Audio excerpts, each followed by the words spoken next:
but I just want this to be a Vince-free environment. I don't want Vince anywhere near creative. No emails, faxes, telegrams. I don't want any Vince influence on these shows any longer. And I do want to see Vince away from this permanently. And I do want to see The Miz, for example, be able to say what he wants to say without being married to a script. Miz Unleashed would be nice to see. And that goes for a lot of talent on WWE. I will say that I noticed on SmackDown on Friday that some of the promos were a bit looser.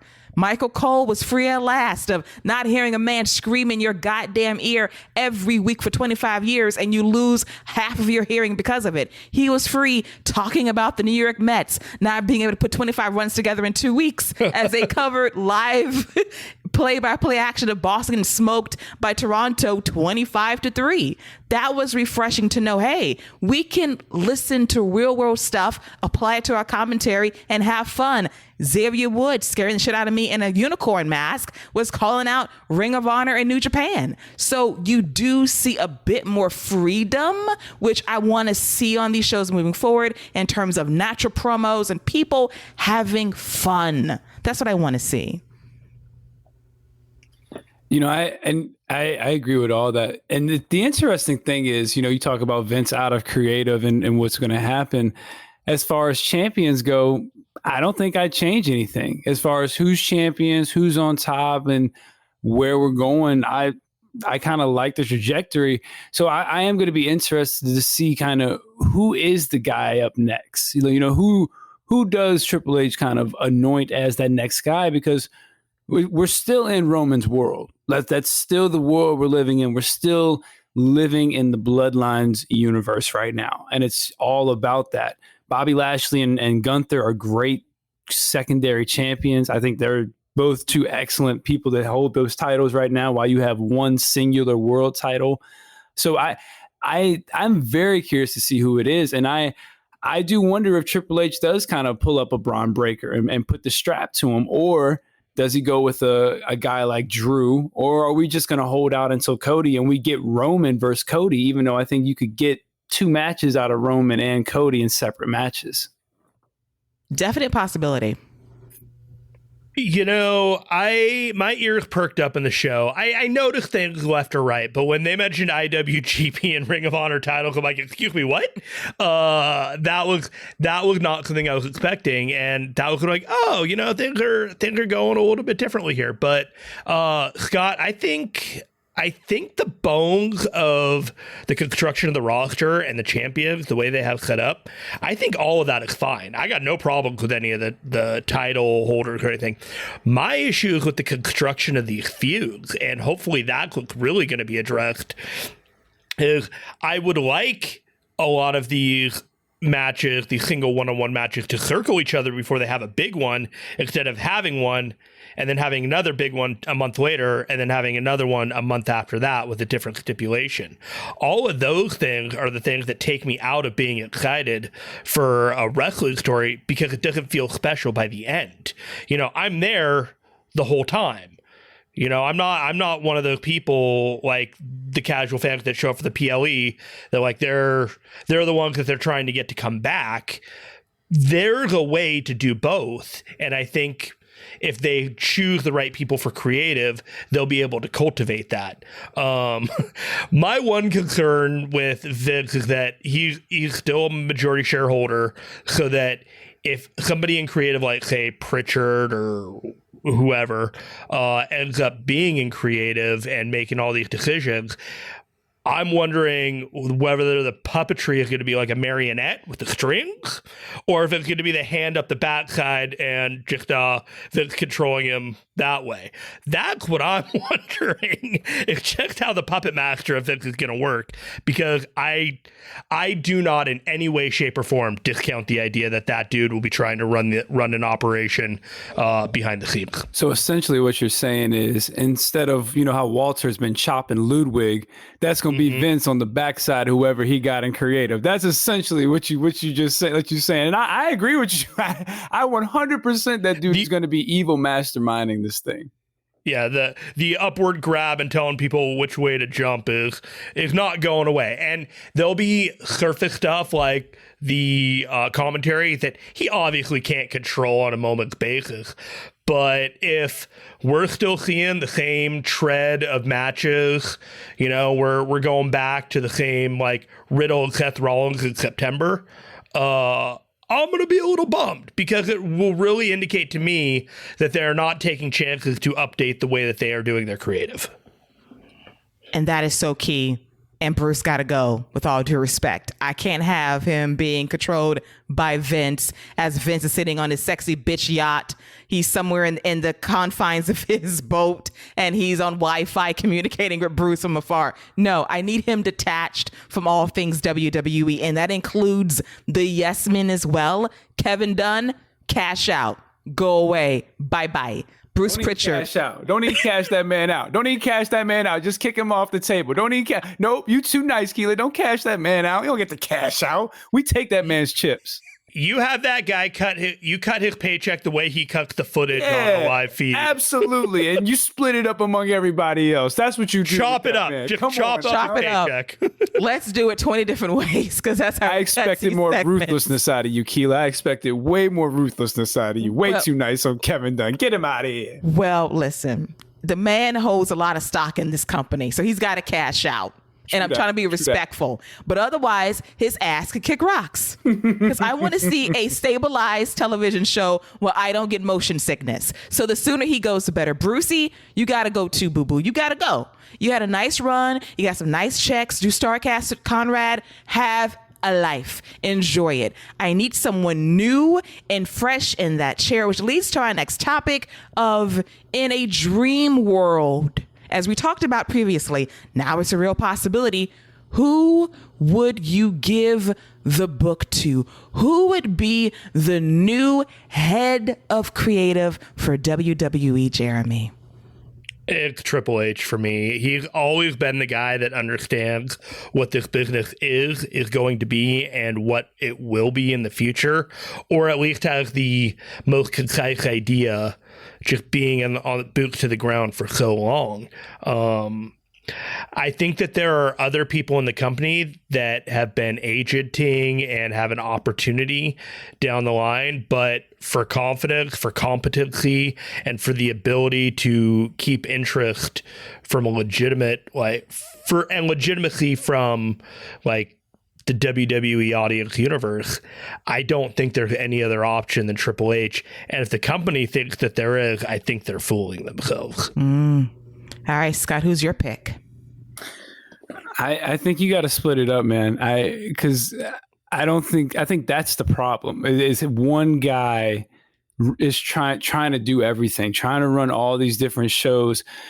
I mean, I am not. I mean, you got to build your roster back up first of all, and once you do that, I think you do the brand split and you just keep both shows completely separate, and you really keep them separate. And you have Triple H run like SmackDown and NXT. That way he's taking care of who's coming up, how they're being brought up, who's coming in to work with them. He's in charge of their biggest show. Because I agree with Jeremy right there.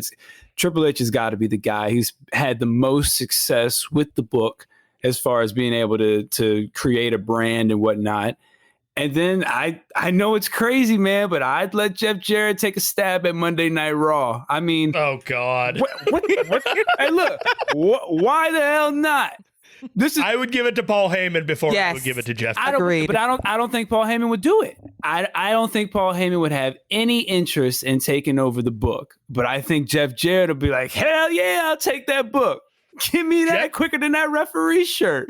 But of course, Jeff Jarrett would say yes. Any one of those guys from that generation, if given the opportunity to be holding that over the rest of the industry, yeah, they'll do that any day of the week. I don't have the affinity for Jeff Jarrett that other people do. I don't dislike him, but he was nowhere near my radar of people that I was like, you should give the book to? Jeff Jarrett. Hey, I don't mind a little Jeff Jarrett shenanigans every now. Hey, look, he's got the wackiness that works on a Monday Night Raw because you need to keep. I mean, if you got 3 hours to fill, you're not gonna put on a good 3-hour show every week. You're just not. So, but you should try. Absolutely. but you go ahead and throw a little silliness in there, throw something different in there. At least things can breathe a little bit. But I'm not saying you're wrong in any sort of way as far as no. like him being or Paul Heyman not being the guy, because he absolutely would be the guy. I just don't think he would have any interest in it. I mean, and I could be wrong about that. The attractiveness of being paid money to do it without having to answer to Vincent Kennedy McMahon, there are a lot of people that would reconsider that job now that the exterior factors have changed. As long as we don't get Russo. Hell no. I don't. Yeah. No. We might get Brian Road Dogg back. No. No. Listen, Triple H, Paul. I respect you, homie. Don't call Road Dogg. Don't call him. Road Dogg's already shooting a shot on Twitter, I'll tell you. Stop shooting.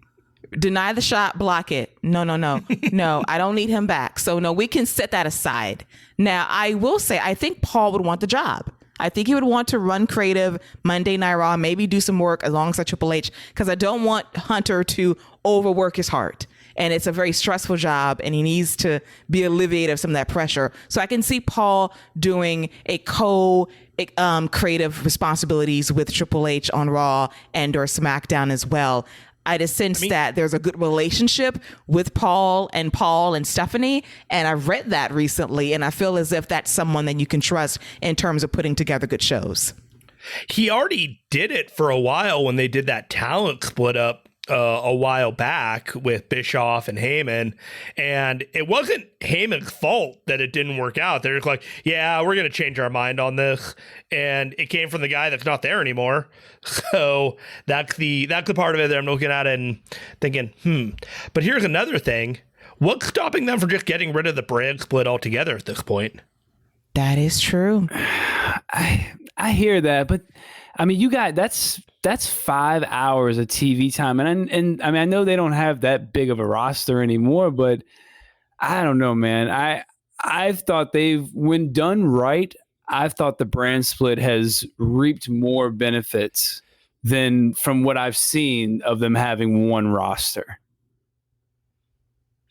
Yeah, the only thing that having 2 world titles, if they didn't have a brand split, would be problematic. But if you got rid of one and then you still had the Intercontinental and still had the United States title, you could be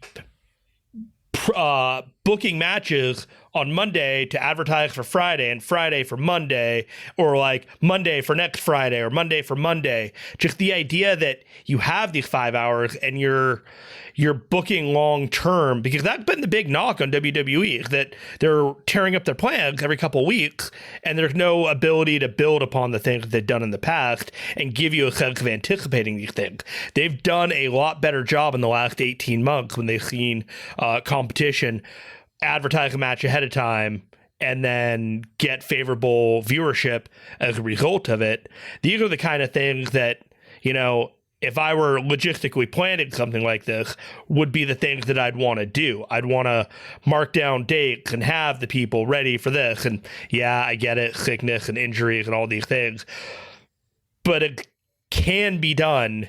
And I want to challenge the people in WWE to do it and find a better way to tell a story with a whole roster and utilize all of them, so that maybe a guy or a woman is on Monday and then the next Monday and then a week from Friday, but at least they're showing up every week and you're not trying to make sure that they get the 5 minutes in the corner of the ring stage and the backstage talk about something that doesn't even matter as Sami Zayn walks by.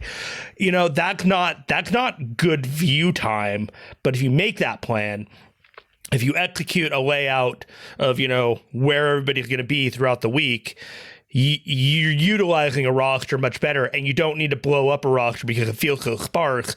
You're maximizing what you have and making it work that way. And I just want stability for creative. like scripts not being ripped up minutes before showtime. And let's start from scratch. I think if you have two distinct writing teams for Raw and SmackDown, and you don't have a crazy person changing his mind every 5 seconds, then you can do long form storytelling. You can tell stories that will be told week to week. That makes complete sense. And you can still maintain the integrity of the brand split by having two separate shows with two different but clear ideas for where you want to go, then merge these two together for a pay-per-view every month. It keeps things in sync. So without the crazy guy there, hopefully, we pray he's not there on his yacht dictating how things should be done. We just hope that we have two distinct shows that stand out and you can preserve the brand split. It's not impossible. It's just hoping that without a crazy person there, you can actually execute the vision for what you want your TV shows to be. So here's a terrible example that I really don't want to admit, but I have thought it multiple times. Cody Rhodes, in my mind, had a year-long plan from Mania to Mania to win the title. I think that was very clear from that promo that he had the night after Mania, that was going to be the plan. In my mind, I was like, how are they going to keep this guy strong and not losing all that much and not looking like a dork week to week to week to week? And when he tore his pec, there was a part of me that was like, oh, thank God, there's no way they could fuck this up now. Like, he's going to come back looking great in the wintertime and it's clear sailing. Awesome. Great. I don't want to have to think like that anymore. You know what I mean? Like, I want to have faith in this company to build up a strong baby face or build a strong heel.